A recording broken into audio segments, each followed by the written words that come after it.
Jika sebelumnya kita membahas si adiknya, si RB931, sekarang kita ada kakaknya.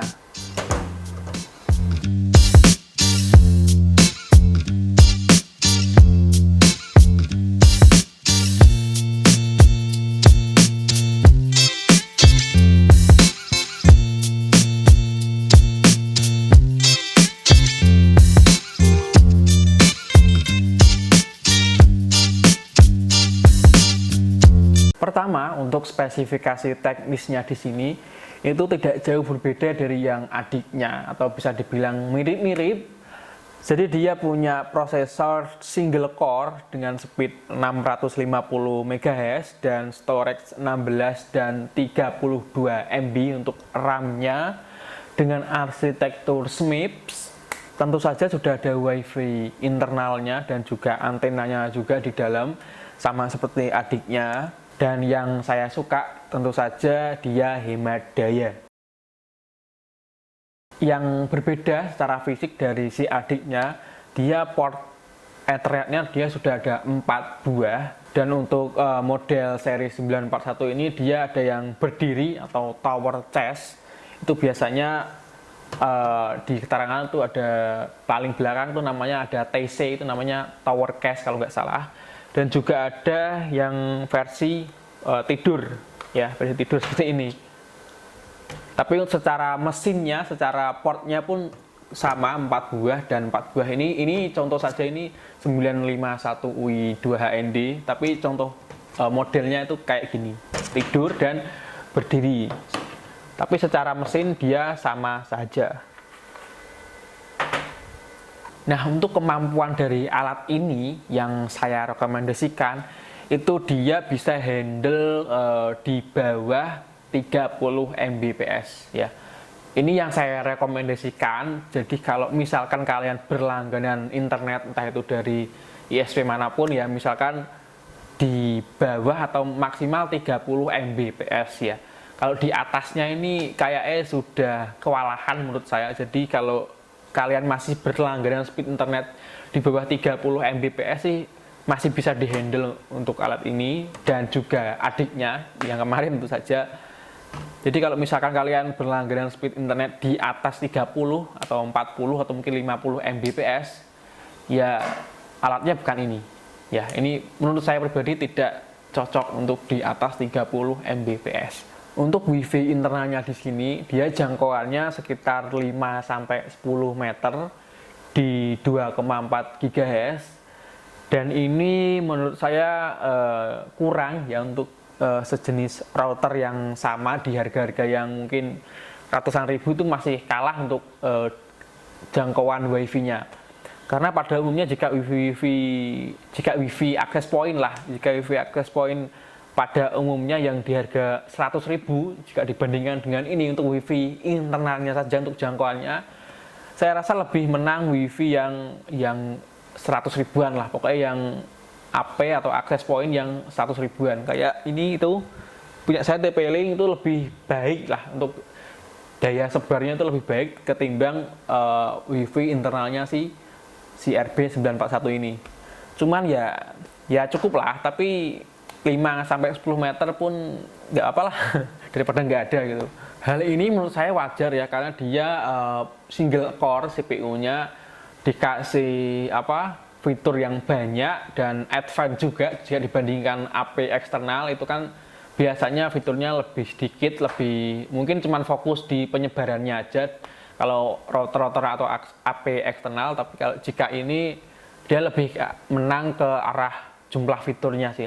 Dan maksimum perangkat yang terhubung di router WiFi internalnya ini menurut saya pribadi saya merekomendasikan itu di bawah 10 perangkat.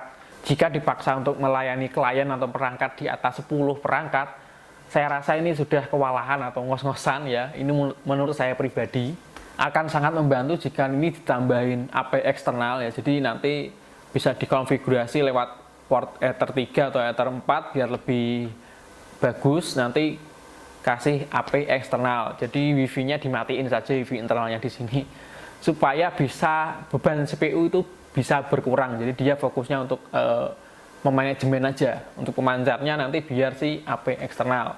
dan nggak perlu yang terlalu mahal atau yang advance juga. Jika misalkan kebutuhannya sedikit, kan bisa beli kayak AP atau access point seperti saya itu ya, itu harganya di bawah 100 ribuan ya, pokoknya yang sejenis itulah, bekas saja nggak apa, yang penting masih normal. Nanti keuntungannya bisa menambah jarak dan juga bisa ditaruh di mana-mana lah. Jadi ini nanti bisa ditaruh mungkin di kamar, di dalam rumah. Terus AP eksternalnya bisa ditaruh di luar rumah atau di atas, mungkin dimodif. Jadi lebih bagus lah kalau dikasih AP eksternal. Untuk hotspot dia bagaimana? Untuk sistem hotspot dia bisa diinstal mic mount dan sejenisnya. Untuk userman dia belum bisa karena penyimpanannya masih sama seperti adiknya ya, kecil. Jadi belum bisa diinstal userman. Kalau saran saya pribadi itu saya lebih suka secara manual saja ya. Jadi nggak pakai install paket tambahan lah pokoknya. Jadi untuk ini paling berapa sih? Cuman untuk manajemen berapa perangkat gitu. Jadi ya manual aja itu menurut saya lebih bagus ya.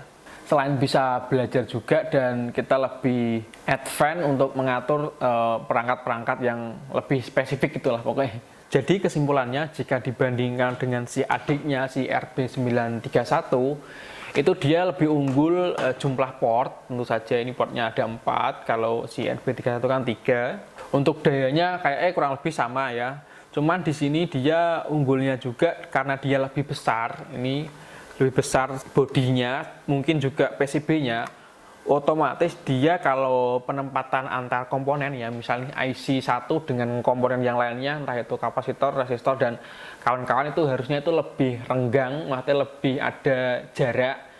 Jadi jika komponen 1 misalkan ini IC-nya panas, itu harusnya itu lebih tidak mempengaruhi komponen yang ada di sampingnya ya. Harusnya seperti itu. Sedangkan jika si RB31 itu dia lebih kecil, kayak lebih kecil.